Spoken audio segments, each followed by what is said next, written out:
자, 오늘은 그리스도 예수의 마음을 가지라 라는 제목으로 하나님께서 말씀을 주셨습니다.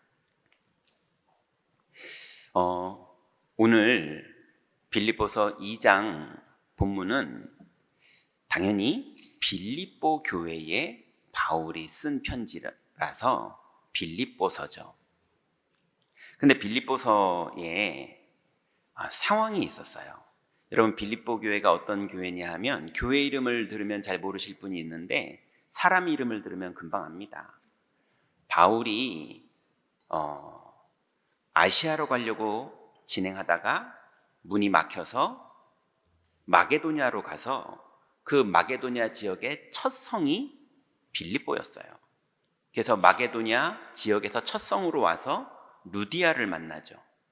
그 만났을 때 성령께서 루디아의 마음을 여시니까 루디아가 내 집에 와서 유하라.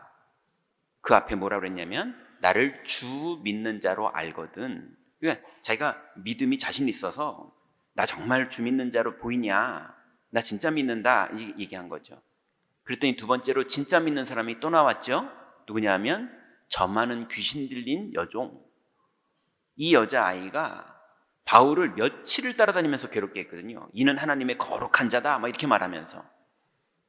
여러분 옆에서 자꾸 이 사람은 하나님의 거룩한 자입니다 이러면서 며칠을 따라다니는 사람이 있으면 얼마나 스트레스 받겠습니까? 근데 이 여자아이가 바울이 말하는 복음을 듣고 예수 그리스도를 영접하고 치유가 됐어요. 그래서 귀신이 떠나가고 점하는 일들이 안 되니까 이 아이를 가지고 돈 벌던 사람들이 바울을 고소했죠. 그럴 정도로 이 아이는 많은 자기의 삶을 버리고 예수 그리스도를 믿는 은혜로 완전히 인생이 새롭게 시작된 사람이거든요. 그 여자아이 때문에 이번엔 감옥에 들어갔는데 거기서 간수장과 그 가족들이 칼로 자결하려고 하다가 예수를 영접하죠. 그러니 여기 빌립보 교회에 있던 성도들은 완전히 그리스도를 진짜 만난 사람들입니다. 종교 생활로 그냥 취미 생활처럼 온 사람이 하나도 없고요. 여기서 뭐 이득 얻어 먹으려고 들어온 사람이 하나도 없고 정말 현장에서 예수가 그리스도라는 사실을 확인했고 성령의 역사를 체험했고 그리스도를 영접하고 완전히 인생이 거듭나서 그래서 교회의 구성원이 된 그런 교회였어요. 그런데 이렇게 우리가 아는 그 교회인데요, 빌립보서 2장 3절에 보니까 아무 일에든지 다툼이나 허영으로 하지 말고 라고 말한 거 보니까 교회 안에 다툼과 허영이 있었어요. 다툼과 허영이 뭡니까? 뭔가 실체가 아닌 것들을 허영이라고 그러죠. 실체가 아닌 것들을 사랑하는 거. 그래서 뭔가 자존심, 시기, 질투, 미움 이런 거에 사로잡혀가지고 자꾸 허영을 가지고 싸우고 있고 다투고 있는 게 빌립보 교회 안에 그렇게 은혜를 받았는데도 있었어요. 그게 2장이었다면 3장에는 또 빌립보서 3장 2절에는 바울이 이렇게 말합니다. 개들을 삼가고 행악하는 자들을 삼가라 그래요. 그러니까 불신자, 이방인으로 야만족으로 살았던 사람들이 교회 안에 들어왔는데 그 사람들이 옛날 습관을 못 버리고 자꾸 행악을 하고, 그래서 바울이 볼 때 개들이라고 표현해야 될 정도로 너무 육신적이고 추잡하고 말도 안 되는 일들을 자꾸 벌이는 그런 사람들이 있었어요. 또 4장에 보면요, 2장, 3장, 이번엔 4장을 보면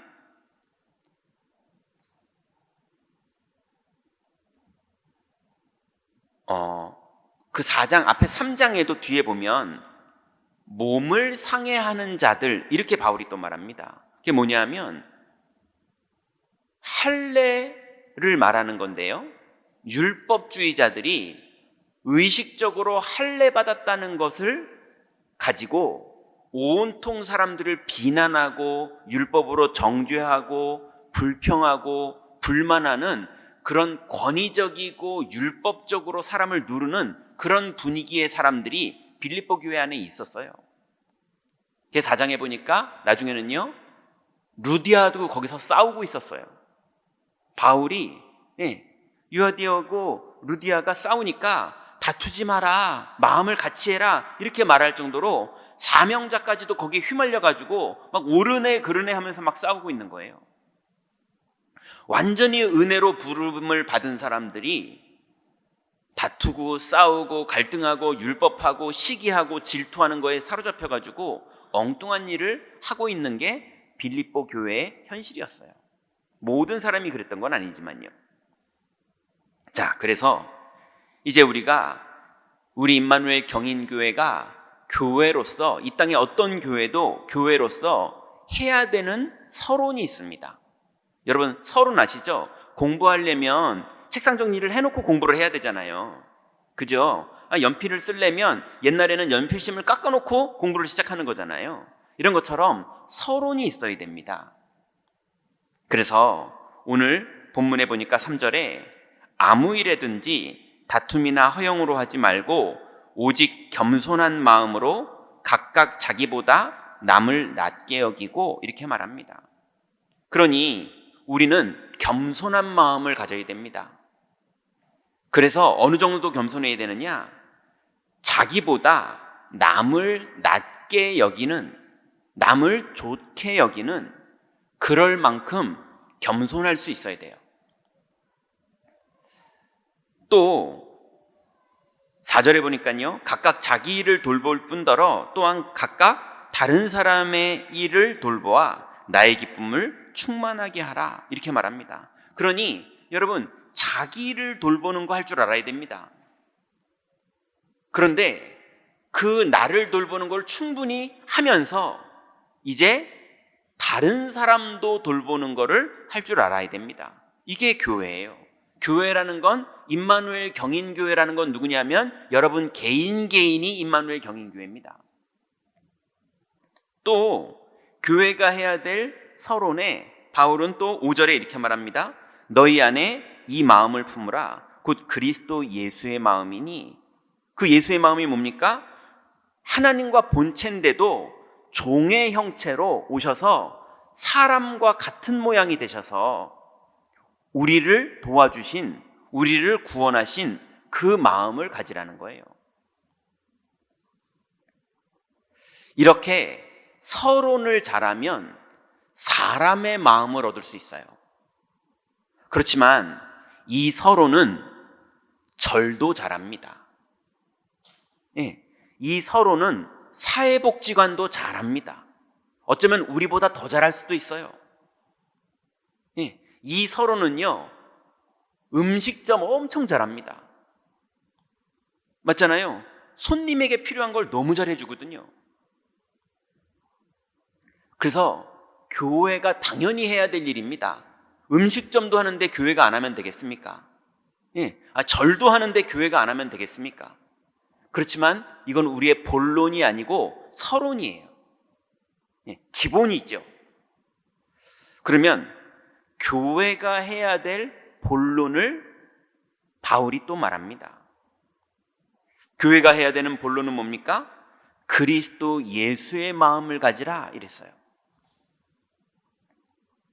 그래서 여러분, 교회의 본론은 뭐냐면 서론을 하는 건 너무 중요하고 잘해야 되는 겁니다. 그렇지만 우리의 본론은 서론하려고 모여 있는 게 아니라 우리는 마음을 지키려고 모였어요. 그리스도 예수의 마음을 가지고 그걸 지키고 그 마음을 사용하는 게 우리의 본론입니다. 그 마음이 뭡니까? 6절에 보니까 그는 근본 하나님의 본체시나 하나님과 동등됨을 취할 것으로 여기지 아니하시고, 그랬어요. 예수 그리스도는 하나님과 본체세요. 창조주고 주권자고 주관자고 이 하나님과 본체이신 분이 예수 그리스도입니다. 그래서 이분이 하늘과 땅의 모든 권세를 가지고 계세요. 그러니 마귀가 떡 만들어 먹어라라고 유혹할 때 아니, 충분히 떡 만들어 먹는 정도가 아니라 모든 영광을 다 본인이 가져야 되는 게 맞아요. 그런데 그분이 종의 형체를 가지고 이 땅에 오셨어요. 그게 그리스도의 마음입니다. 우리 보고 그 마음을 가지라는 거예요. 또 두 번째 그리스도의 마음이 뭡니까? 종의 형체를 가지고 사람들과 같이 되셨고 사람의 모양으로 나타나사 자기를 낮추시고 죽기까지 복종하셨으니 곧 십자가에 죽으심이라. 이 무슨 말입니까? 죽고 희생한 걸 말하는 게 아니고요, 하나님의 언약이 메시아가 와서 발 뒤꿈치가 물려야 돼요. 그래야 뱀의 머리를 깨트립니다. 그래서 하나님의 언약이 성취되는 그 일에 본인이 하셔야 되는 일이 뭐였냐면 죽기까지 순종하고 복종하는 일이었어요. 여러분, 우리가 하나님을 믿는 이 가치는 우리가 죽어야 되는 일보다도 더 큰 가치입니다. 여러분, 죽음 이후도 보장한 이 하나님의 은혜 안에 여러분 다 들어가시기 바랍니다. 그래서 그리스도는 하나님과 본체시지만 죽기까지 복종할 정도의 가치를 알고 있으셨어요. 그런데요, 세 번째 일이 벌어집니다. 9절부터 11절에 보니까 그렇게 십자가에 죽으셨더니 이러므로 하나님이 그를 지극히 높여 모든 이름 위에 뛰어난 이름을 주사 하늘에 있는 자들과 땅에 있는 자들과 땅 아래에 있는 자들로 모든 무릎을 예수의 이름에 꿇게 하시고 모든 입으로 예수 그리스도를 주라 시인하여 하나님 아버지께 영광을 돌리게 하셨느니라. 여러분, 우리가 죽기까지 복종했는데 99.9%는 안 죽으십니다. 그냥 마음으로 죽기까지 복종했을 뿐인데 이삭과 아브라함이 안 죽었어요. 죽기까지 복종하면서 모세가 바로 왕에게 갔는데 안 죽었어요. 에스더가 죽으면 죽으리라 그랬는데 못 죽었어요. 하나님이 안 죽입니다. 사드락, 메삭, 아벳느고가 죽음을 선택했는데 그리 아니하실지라를 선택했는데 하나님이 높이셨어요. 근데 가끔은 99.9%라는 말이 뭐냐면 스데반은 죽었어요. 하나님의 보좌를 보면서 죽었어요. 성령 충만한 상태로. 여러분, 죽냐 사냐는 주님이 결정하는 거고 우리는 죽기까지 복종할 만큼의 참된 가치를 발견하고 누리는 성도의 삶을 회복하시기 바랍니다. 그거 아니면 교회에 왜 나옵니까?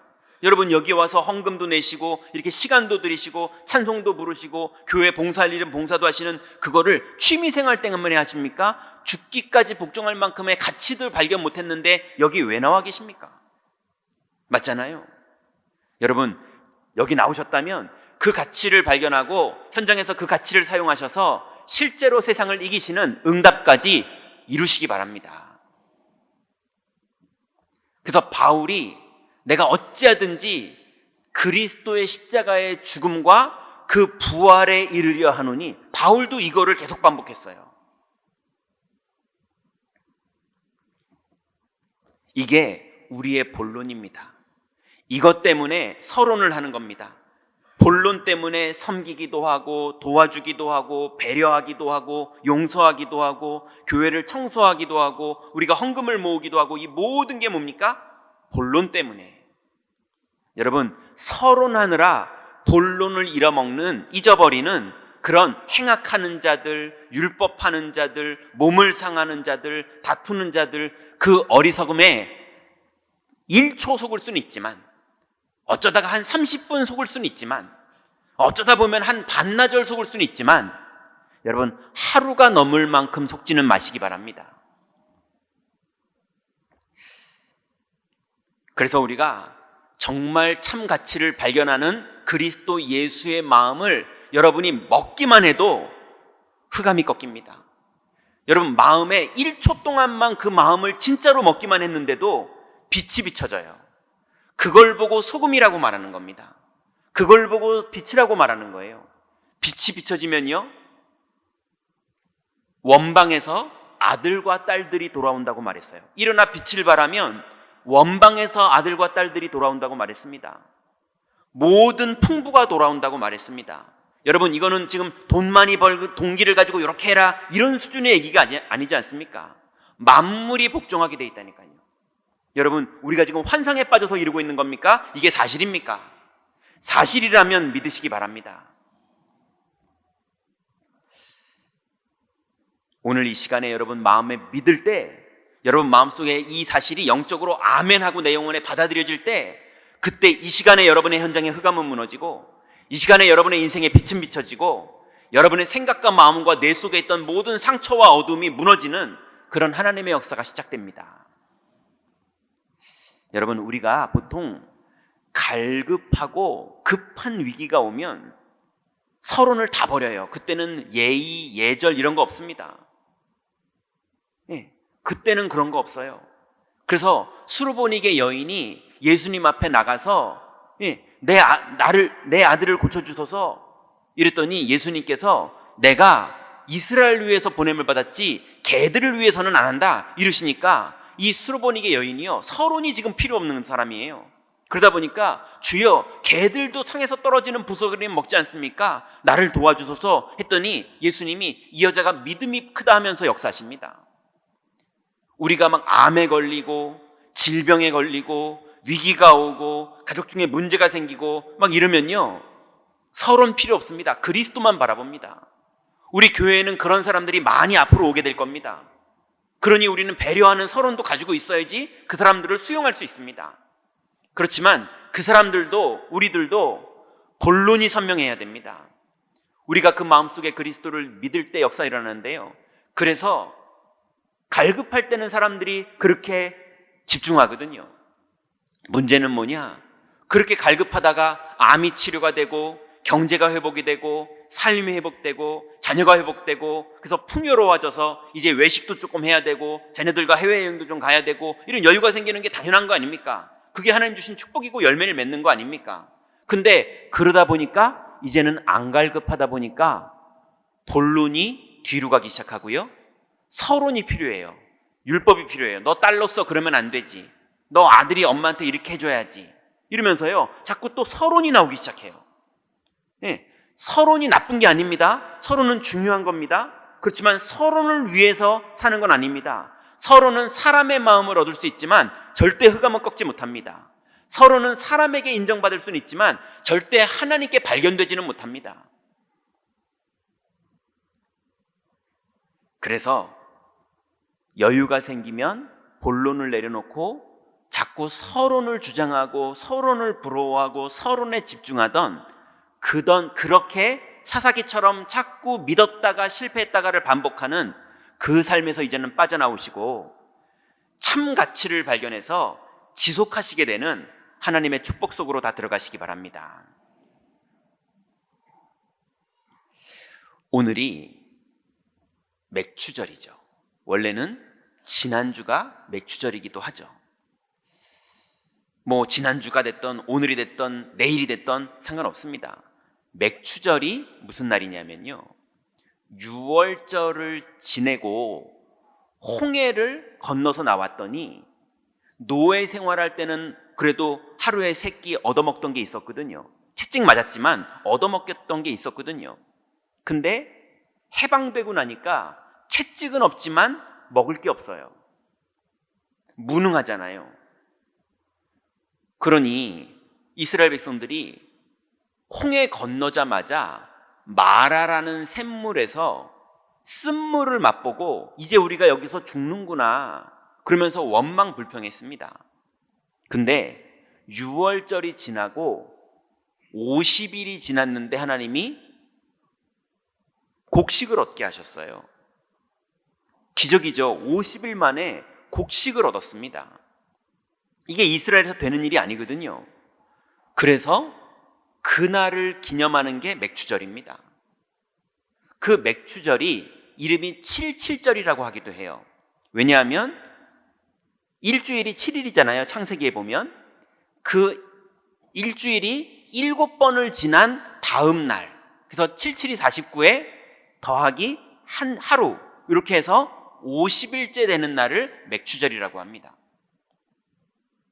그래서 그날을 50일째 되는 날이라고 해서 오순절이라고 말하기도 합니다. 그러니 맥추절, 77절, 오순절이 똑같은 말이에요. 그 말이 무슨 말입니까? 너희들 피를 바르고 나오는 건 어찌어찌해서 나왔는데 홍해 앞에서도 다시 돌아가자고 불신앙했고 마라의 쓴물 앞에서도 죽는다고 또 불신앙했지 않냐? 걱정하지 마라. 앞으로 평생 50일 만에 곡식을 얻는 날이 있었던 것처럼 너희들 평생에 내가 계속 함께 하겠다. 이걸 약속한 기념적인 날이 맥추절이에요. 예, 보리 수확해가지고 감사합니다. 먹을 거 주셔서 감사합니다. 이렇게 생각하는 사고방식이 이스라엘 백성들이 40년 광야를 돌게 된 이유예요. 그렇게 하면 안 됩니다. 여러분, 50일 만에 주님은 역사하셨어요. 사람들은 계속 불신앙했어요. 물 만나도 불신앙하고 홍해 만나도 불신앙하고. 여러분, 주님은 우리의 삶을 책임지시고 인도하시고 역사하시는 것을 믿으시기 바랍니다. 믿을 때 흑암이 무너지고, 믿을 때 하나님 나라가 이루어지고, 믿을 때 빛이 비춰집니다. 그때 원방에서 다 돌아오고 경제도, 자녀도, 건강도, 여러분의 인생에 하나님이 여러분에게 계획한 모든 것들이 빛이 비춰질 때 돌아옵니다. 여러분, 이 영적 사실을 믿으시기 바랍니다. 자, 그러면 본론입니다. 이제 우리에게 하나님께서 그리스도 예수의 마음을 가지라고 했는데요, 그 그리스도 예수의 마음을 가지려면 세 가지를 그대로 하면 됩니다. 첫 번째, 여러분, 과거에서 해방된 사실을 믿으시기 바랍니다. 우리의 과거가 뭡니까? 원죄. 또 남의 과거가 뭡니까? 원죄. 그래서 로마서 5장 12절에 보니까 그러므로 한 사람으로 말미암아 죄가 세상에 들어오고 죄로 말미암아 사망이 들어왔나니 이와 같이 모든 사람이 죄를 지었으므로 사망이 모든 사람에게 이르렀느니라. 이게 원죄입니다. 한 사람 아담으로 말미암아 죄가 세상에 들어와서 사망이, 영적으로 죽어버리는 일이, 하나님의 영광에 이르지 못하고 죽어버리는 일이 모든 사람에게 들어와 버렸어요. 이 원죄가 나에게도 있고 우리의 주변에 있는 사람들에게도 있었습니다. 그죠? 그게 우리의 삶이었어요. 그러니 여러분, 과거에 우리 부모님이 나한테 막 술 먹고 때리는 일이 있었습니까? 혹시 우리 부모님이 나에게 너무 상처를 준 일이 있었습니까? 여러분이 막 가정에서 버림받은 적이 있었습니까? 여러분이 형제들한테 너무 괴롭힘을 당한 적이 있었습니까? 여러분이 동네에서 동네 사람들한테 어려움을 당한 적이 있었습니까? 어떤 일을 당했어도 왜 그랬느냐? 그 사람도 원죄 때문에 그렇게 행동했던 거고 우리도 원죄 가운데, 운명 가운데 그런 일이 벌어졌던 거예요. 어쩔 수 없습니다. 원죄는 어쩔 수 없어요. 그 열매가 그렇게 일어납니다. 그런데 문제는 뭡니까? 원죄 다음에 인생에 찾아오는 죄가 자범죄예요. 마가복음 7장 20절부터 23절에 보니까 예수님께서 직접 말씀하셨습니다. 또 이르시되 사람에게서 나오는 그것이 사람을 더럽게 하느니라. 속에서 곧 사람의 마음에서 나오는 것은 악한 생각, 곧 음란과 도둑질과 살인과 간음과 탐욕과 악독과 속임과 음탕과 질투와 비방과 교만과 우매함이니 이 모든 악한 것이 다 속에서 나와서 사람을 더럽게 하느니라. 여러분, 남이 나한테 그러는 거에 우리가 당하고 살았잖아요. 근데 나도 안 그러려고 그러는데 나도 자꾸 실수하고 이거 들키면 큰일 나겠다 싶은 일들이 여러분에게도 있지 않습니까? 왜 그럽니까? 그 악한 것들이 왜 그럽니까? 정말로 그리스도의 영광의 광채의 빛이 여러분에게 비치지 못하면 여러분은 계속 그럴 수밖에 없는 자범죄에 평생을 시달릴 수밖에 없는 그런 존재입니다. 그러니 9시에 뉴스에 나온 사람들이 다 누굽니까? 자범죄. 여러분 가정에서 싸움 나면 뭐 가지고 서로 싸웁니까? 자범죄. 심지어 여러분이 나중에 실패를 하거나 사람들에게 질타를 받거나 감옥에 가게 되거나 그거 다 뭐 때문에 그럽니까? 자범죄. 안 그러고 싶은데도 그래야 돼요. 그래서 원죄, 과거에서 완전히 여러분 해방됐은 걸 믿으시기 바랍니다. 심지어 자범죄, 여러분 끊임없이 영적 문제가 일어나서 여러분을 속이는 일들이 벌어져도 그리스도가 끝낸 걸 믿는 믿음으로 충만할 때 이 자범죄가 유일하게 이겨집니다. 세 번째로 영적 재앙, 출애굽기 20장 5절부터 6절에 보니까 그들에게 절하지 말며 그들을 섬기지 말라. 나 내 하나님 여호와는 질투하는 하나님인즉 나를 미워하는 자에게 죄를 갚되 아버지로부터 아들에게로 3, 4대까지 이르게 하거니와 나를 사랑하고 내 계명을 지키는 자에게는 1000대까지 은혜를 베푸느니라. 여러분, 부모님들이 귀신을 자꾸 숭배하고 부모님들이 영적 문제에 사로잡혀 있어서 영적 문제에 사로잡혀 있으면요, 그게 그대로 연결됩니다. 자녀에게. 아빠가 막 율법적이잖아요. 그러면 율법에 그렇게 당해놓고도 자녀가 밖에 나가서 율법적인 것도 합니다. 아빠가 권위적이고 이기적이잖아요. 그럼 자녀들도 밖에 가서 권위적이고 이기적인 거 외에는 배운 적이 없어요. 아니, 아버지가 막 집에서 엄마를 때리잖아요. 그러면은 배운 게 그거밖에 없어서 난 절대 저러지 말아야지 그랬다가 나중에 욱 하고 올라오면 주먹 나갑니다. 학습된 게 그거니까요. 그런데 이게 인간이 절대로 못 빠져나와요. 3, 4대까지 내려간다니까요. 무당 집안에 무당 나오고, 바람 피는 집안에 바람 피는 거 나오고, 도박 집안에 도박 나오고, 자살 집안에 자살 나오고, 계속 그럽니다. 그런데 그리스도 예수 안에 있으면 그 은혜의 축복이 3, 4대까지 내려갑니다. 여러분, 그리스도가 우리의 모든 과거, 여러분 인생의 원죄를 끝내셨고, 여러분 인생의 자범죄를 끝내셨고, 여러분 인생의 모든 재앙과 영적인 저주를 다 끝낸 걸 믿으시기 바랍니다. 믿을 때만 사망에서 생명으로 옮겨지는 겁니다. 그래서 우리의 과거를 다 끝냈어요. 근데 과거가 끝났는데도 현재가 지금 남아 있습니다. 두 번째, 여러분 그리스도께서 현재에서 우리를 승리시키시는 주님이심을 믿으시기 바랍니다. 현재 사탄이 역사합니다. 사탄은 과거에 역사했지 과거에 역사하지 않아요. 지금 역사합니다. 사탄은 미래에 역사할 거지 미래에 역사한 게 아니에요. 지금 역사합니다. 그래서 요한복음 8장 44절에 보니까 너희는 너희 아비 마귀에게서 났으니, 우리가 거기서 출생했거든요. 너희 아비의 욕심대로 너희도 행하고자 하느니라. 그러니 마귀는 그런다 치고 사람들이 사로잡혀가지고요 온통 욕심 부립니다. 그는 처음부터 살인한 자요 진리가 그 속에 없으므로 진리에 서지 못함으로 거짓을 말할 때마다 제 것으로 말하느니 이는 거짓말쟁이요 그리고 거짓의 아비가 되었습니다. 그러니 마귀 자체가 거짓말을 하고 있고요, 그리고 마귀를 따르고 마귀에게 속고 있는 자들이 그 거짓말에 속아서 거짓말을 자기네들도 말하고 다녀요. 그러니 여러분, 마귀는 속이는 자입니다.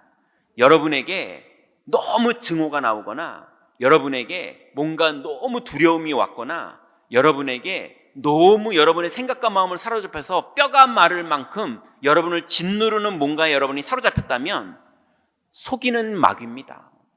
속지 마세요. 예. 근데 예수님이 44절에는 그렇게 말씀해 주셨고 45절에 이렇게 말합니다. 내가 진리를 말함으로 너희가 나를 믿지 아니하는도다. 예수 그리스도는 진리를 말하는데 사람들은 예수님 말씀은 안 믿고 마귀가 속이는 거에 사로잡혀가지고 그것만 믿고 있어요. 아니라는 거예요. 여러분, 사로잡힌 거에서 빠져나오시기 바랍니다. 진리를 말하는데 믿지 않는, 여러분 주일날 강단 메시지만으로도 여러분 인생이 완전히 자유롭게 될 수 있는 거 믿으시기 바랍니다. 왜냐하면 목사의 설교가 아니라 하나님의 약속이 그래요. 그리고 사탄은 속이는 영이고요, 또 현실적으로 무거운 짐이 있지 않습니까? 마귀 이런 걸 떠나서 현실적으로 여러분의 경제, 여러분의 건강, 여러분의 자녀, 여러분의 사업, 뭐 여러 가지로 현실적으로 무거운 짐들이 우리에게 있잖아요. 근데 고린도전서 10장 13절에 보니까 사람이 감당할 시험 밖에는 너희가 당한 것이 없나니 오직 하나님은 미쁘사 너희가 감당하지 못할 시험 당함을 허락하지 아니하시고 시험 당할 쯤에 또한 피할 길을 내사 너희로 능히 감당하게 하시느니라 그랬습니다. 여러분, 지금 여러분에게 있는 모든 시험은 감당하게 하시려고 하나님이 허락하신 겁니다. 일어나서 빛을 발하면 감당해집니다. 그리스도 예수의 마음을 가지면 하나님이 그를 지극히 높여 하나님의 영광을 나타나게 하십니다. 여러분, 믿으시기 바랍니다. 이 영적 사실이에요. 그리고 이제 현실적인 무거운 짐도 있지만 실존하는 갈등이 있잖아요. 직장에서 갈등, 가정에서 벌써 오랫동안 있는 서로 간의 갈등, 자녀와의 갈등, 교인 간의 갈등, 거래처와의 갈등, 여러 가지 실제로 너무 스트레스가 돼서 그 사람을 또 만나야 되나 하는 두려움이 생기는 그런 갈등이 있지 않습니까? 마태복음 5장 22절부터 24절에는 예수님께서 이렇게 말합니다. 나는 너에게 이르노니 형제에게 노하는 자마다 심판을 받게 되고 형제를 대하여 라가라 하는 자에게 공회에 잡혀가게 되고 미련한 놈이라 하는 자는 지옥불에 들어가게 되리라. 그러므로 예물을 제단에 드리려다가 거기서 내 형제에게 원망을 들을 만한 일이 생각나거든 예물을 제단 앞에 두고 먼저 가서 형제와 화목하고 그 후에 와서 예물을 드리라. 여러분, 현실적으로 보면 이 사람한테 화목하지 못할 일들이 많아요. 또 사과했는데도 안 받아주는 사람도 꽤 있더라고요. 그죠? 그 사람이 안 받아주는 건 그 사람 입장이고 여러분은 마음에서 끝내시기 바랍니다. 막 미워하고 라가라 하고 그 다음에 미련한 놈이라 하고 이렇게 마음에 말하는 것들 그 사람이 그러는 게 당연한 거예요. 믿음이 없어서 서론에 묶여 있으면 당연한 거예요. 다 서론 가지고 지금 삐진 거거든요. 그런데 내가 그러거든 그렇게 하지만 또 두 번째는요, 바울은 이렇게 말합니다. 갈라디아 6장 1절에 보니까 형제들아 사람이 만일 무슨 범죄한 일이 드러나거든 신령한 너희는 온유한 심령으로 그러한 자를 바로잡고 너 자신을 살펴보아 너도 시험을 받을까 두려워하라 그랬어요. 여러분, 혹시 누가 잘못하거든 용서해주고 또 최대한 바로잡아주되 율법으로 누르지 말고 여러분의 마음가짐과 여러분의 행동에서 그리스도 예수의 마음을 회복하는 걸로 방향 바꾸세요. 해보세요. 하나님 나라가 계속 이루어집니다. 그걸로 세상이 이기는 겁니다. 그래서 형제에게 화난 일이 있거든 푸시고 하나님 앞에서 마음을 정리하시고 또 사람이 잘못한 사람이 정말 있거든 좀 권면해 주되 들으면 그 사람이 축복이고 안 듣거든 나를 돌아보는 축복 속으로 바꾸세요. 여러분, 현재에서 끊임없이 우리를 속이는 사건들 앞에서 여러분 승리하시기 바랍니다. 그래야 하나님 나라가 나타나고 하나님의 영광이 나타나서 하나님이 우리를 지극히 높이는 일들이 벌어집니다. 세 번째로 예수님은 우리의 미래를 보장해 놓으신 것을 믿으시기 바랍니다. 이제 여러분의 미래가 염려되십니까? 마태복음 6장 34절 보니까 우리 저번에 한번 말씀 나눴죠. 그러므로 내일 일을 위하여 염려하지 말라. 내일 일은 내일이 염려할 것이요 한날의 괴로움은 그날로 족하니라. 이 성경 구절 잘못 이해하면 불교 비슷하죠. 그죠? 내일 일은 내일 염려해라. 한날의 괴로움은 그날로 족하니라. 똑똑똑똑똑. 네. 아니, 너무 맞는 말 같잖아요. 우리는 그런 거 아닙니다. 우리는 하나님 자녀들입니다. 내일 일은 내일 보고 염려하라 그래라. 내일이 무슨 염려를 합니까? 그러니까 네 신경 쓰지 마라. 그 말이 무슨 말입니까? 이 땅의 모든 사람들이요, 오늘 지금 이 시간을 어떻게 보내느냐? 내일 걱정하면서 보내요. 온통 내일을 걱정합니다.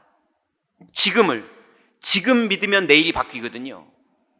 지금 하나님 나라를 누리면 내일이 바뀌거든요. 근데 하나님을 안 믿으니까 지금 나를 가지고 사는 수준밖에 안 되니까 염려밖에 안 되는 거예요. 그래서 34절과 33절을 거꾸로 순서를 바꾸면 이렇게 됩니다. 그러므로 내일 일을 위하여 염려하지 말라. 내일 일은 내일이 염려할 것이요 한날의 괴로움은 그날로 족하니라. 그런즉 너희는 먼저 그의 나라와 그의 의를 구하라. 그리하면 이 모든 것을 너희에게 더하시리라. 여러분, 순서를 바꾸면 이렇게 돼요. 믿으시기 바랍니다. 그의 나라와 그의 의를 구해보세요. 여러분의 미래에 대해서 혹시 두렵습니까? 이사야 41장 10절부터 13절에 하나님이 이렇게 말씀하십니다. 두려워하지 말라. 내가 너와 함께함이라. 놀라지 말라. 나는 내 하나님이 됨이라. 내가 너를 굳세게 하리라. 참으로 너를 도와주리라. 참으로 나의 의로운 오른손으로 너를 붙들리라. 보라, 내게 노하던 자들이 수치와 욕을 당할 것이요 너와 다투는 자들이 아무것도 아닌 것 같이 될 것이며 멸망할 것이라. 내가 찾아도 너와 싸우던 자들을 만나지 못할 것이요 너를 치는 자들은 아무것도 아닌 것 같고 허무한 것 같이 되리니 이는 나 여호와 내 하나님이 내 오른손을 붙들고 내게 이르기를 두려워하지 말라. 내가 너를 도우리라 할 것임이니라. 여러분, 우리가 누가 이겨먹는다, 하나님이 내 편이다, 이 정도 얘기가 아닙니다. 그 사람은 하나님이 멸해주고 하나님은 내 편이야, 난 잘 될 거야, 이런 수준이 아닙니다. 우리가 십자가에 죽기까지 복종할 만큼 그리스도를 믿었는데 하나님이 그를 지극히 높이시는 이 하나님 나라의 방법을 우리에게 이루신다는 약속입니다. 여러분, 그리스도의 예수의 마음은 낮아지고 희생하는 그런 마음이 아니라 오히려 하나님의 영광을 나타내는 승리의 마음입니다. 그래서 여러분, 지금 너무 많은 사람들이 무기력과 허무에 잡혀있는 사람들이 너무 많아요. 결혼해봤는데 너무 상처 많이 받은 사람, 그래서 이제 인생이 허무해졌고, 애들 키워봤는데 너무 고통 많이 받은 사람, 인생이 허무해져 봤고, 교회 다녀봤는데 또 목사님을 섬겨봤는데, 교회를 섬겨봤는데 막 싸움 나고 갈등하고 찢어지고 막 주장하고 목사님들 싸우고 이러는 거 보니까 다 아닌 것 같고, 그렇게 나랑 친했던 성도들이 서로 갈라지니까 나를 공격하고, 그러니까 다 허무한 것 같고, 그리고 마음에 상처가 돼가지고요, 사람들이요 뭔가 얼굴이 어두워요. 예, 그 나쁘다 좋다가 아니라 어두워지는 게 진실인 사람들이 그런 거죠. 그러니 마음이 낙심되고 절망되고, 그래서 무기력해지고 허무하고 회의가 느껴지는 것들이 바닥에 깔려서 그냥 몸만 왔다 갔다 하는 교회 생활하는 분들이 지금 현장에도 여기도 꽤 많아요. 그런데 여러분, 흑암에 눌려있는 것에서 이제 빠져나와야 됩니다. 이사야 40장 27절부터 31절에 보니까 야곱아, 어찌하여 내가 말하며 이스라엘아, 내가 이르기를 내 길은 여호와께 숨겨졌으며 내 송사는 내 하나님께서 벗어난다 하느냐. 하나님께 송사를 올렸는데 하나님이 그 청구서를 받지를 않았다는 얘기, 왜 그렇게 오해하느냐. 너는 알지 못하였느냐, 듣지 못하였느냐. 영원하신 하나님 여호와 땅끝까지 창조하신 이는 피곤하지 않으시며 곤비하지 않으시며 명철이 한이 없으시며 피곤한 자에게는 능력을 주시며 무능한 자에게는 힘을 더하시나니 소년이라도 피곤하며 곤비하며 장정이라도 넘어지며 쓰러지되 오직 여호와를 앙망하는 자는 새 힘을 얻으리니 독수리가 날개치며 올라감 같을 것이요 다른 박질하여도 곤비치 아니하겠고 걸어가도 피곤하지 아니하리라. 여러분, 이제 마음에 짓눌려 있던 여러분 모든 과거의 상처에서 다 빠져나오시고 하나님의 영광을 믿고 이제 이 영광을 누리시기 바랍니다. 결론 맺습니다. 여러분, 이번 주부터 3가지만 도전해 보세요. 첫 번째로, 강단의 말씀이 여러분의 생각과 마음과 현실의 흑암을 꺾을 때까지 기도에 집중해 보세요. 이게 여러분이 많은 노력을 하는 것보다 훨씬 효과 있고 강력합니다. 이게 효과 있고 강력하다는 표현이 맞는 겁니까? 여호와의 빛이 비춰지는 건데요. 오늘부터 시작하시기 바랍니다. 자꾸 우리를 돌짝밭처럼 가시밭처럼 말씀이 왔다가 살짝 은혜 받았다가 놓치게 만드는 그런 인생 반복하는 거 이제 그만하시고, 말씀이 실제로 여러분에게 열매가 맺어질 때까지 집중하시는 그 축복 속으로 들어가시기 바랍니다. 왜냐하면 하나님은 살아계시잖아요. 두 번째로, 우리 교회는, 그리고 여러분 개인 인생은 서론을 아주 잘해야 됩니다. 직장에서 서론을 잘해야 되고요, 가정에서 서론을 잘해야 되고요, 우리 교회도 서론이 잘 돼 있는 교회여야 됩니다. 그래서 여러분은 서론을 잘 하시기 바랍니다. 그렇지만 서론 잘하느라고 본론을 놓치면 절대로 안 됩니다. 우리는 본론을 위해서 서론을 잘하는 겁니다. 그래서 한 손에는 서론, 한 손에는 본론, 이걸 붙잡고 세상에 도전하고 현장에서 승리하는 그거를 오늘부터 도전하시기 바랍니다.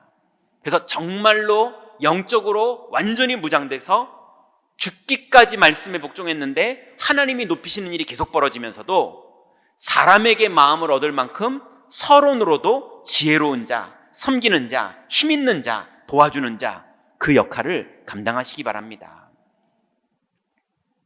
그래서 세 번째, 여러분, 그래서 현장에서 승리하시기 바랍니다. 여러분, 교회에서 많은 봉사가 필요하지만 교회를 유지하기 위해서 교회가 존재하는 게 아닙니다.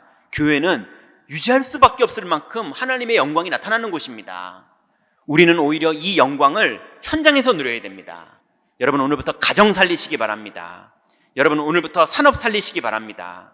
여러분, 어떤 곳에 처해 있던 그 현장을 살리는 응답, 여러분 혹시 건강이 안 좋거든 여러분의 건강을 살리는 응답 속으로 다 들어가시기 바랍니다. 그래서 현장에서 승리하는 게 우리의 사명입니다.